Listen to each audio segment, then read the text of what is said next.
NHM employees union CITU Kasaragod ജില്ലാ convention കാഞ്ഞങ്ങാട്ട് സമാപിച്ചു. തുല്യ ജോലിക്ക് തുല്യവേതനം അനുവദിക്കണമെന്ന് കൺവെൻഷൻ പ്രധാന പ്രമേയമായി ആവശ്യപ്പെട്ടു.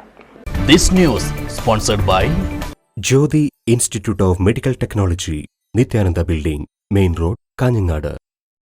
തുല്യ ജോലിക്ക് തുല്യവേതനം നൽകണമെന്നും മിനിമം വേതനം 26,000 രൂപയാക്കണമെന്നും സർക്കാർ സംവിധാനത്തിലുള്ളതുപോലെ തന്നെ പ്രസവാവധിയും മെഡിക്കൽ അവധിയും NHM ജീവനക്കാർക്കും പൂർണ്ണതോതിൽ നടപ്പിലാക്കണമെന്നും national health mission employees union CITU Kasaragod ജില്ലാ കൺവെൻഷൻ ആവശ്യപ്പെട്ടു. രാജ്യത്ത് വർഗീയ അജണ്ട നടപ്പിലാക്കുന്നവരെ ഒറ്റപ്പെടുത്താൻ മുഴുവൻ ആളുകളും രംഗത്തിറങ്ങണമെന്നും കൺവെൻഷൻ ആഹ്വാനം ചെയ്തു. കോട്ടച്ചേരി കുന്നുമലിലെ എമിറേറ്റ്സ് ഹോട്ടലിൽ പ്രത്യേകം സജ്ജമാക്കിയ VS അച്യുതാനന്ദ നഗറിൽ വെച്ച് നടത്തിയ കൺവെൻഷൻ CITU സംസ്ഥാന സെക്രട്ടറി TK രാജൻ ഉദ്ഘാടനം ചെയ്തു. എന്താണ് ഇവിടെ നടക്കുന്ന വിഷയം ജനങ്ങളറിയണ്ടേ?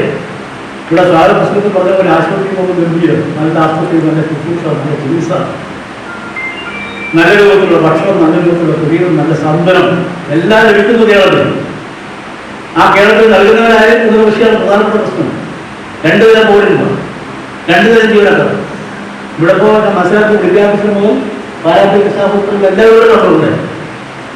എല്ലാ വിഭാഗത്തിലുള്ളവരും ജീവനക്കാരുണ്ടല്ലോ.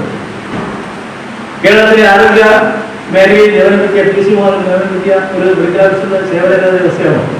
ചടങ്ങിൽ യൂണിയൻ ജില്ലാ പ്രസിഡന്റ് M രാഘവൻ അധ്യക്ഷനായി. സംസ്ഥാന ട്രഷറർ T ഷിജു സംഘടനാ റിപ്പോർട്ട് അവതരിപ്പിച്ചു.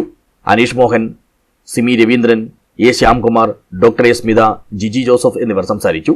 വിവിധ മേഖലയിൽ കഴിവ് തെളിയിച്ച സംഘടനാംഗങ്ങളുടെ മക്കളായ നക്ഷനിതിൻ, അലീഷ ലൂക്ക്, അഷത ശിവപ്രസാദ് എന്നിവർക്ക് അനുമോദനം നൽകി. യൂണിയൻ ജില്ലാ സെക്രട്ടറി ഷിജി ശേഖർ സ്വാഗതം പറഞ്ഞു. പുതിയ ഭാരവാഹികളായി M രാഘവനെ പ്രസിഡന്റായും ഷിജി ശേഖറിനെ സെക്രട്ടറിയായും അനീഷ് മോഹനെ ട്രഷററായും തെരഞ്ഞെടുത്തു. News bureau, Kanhangad.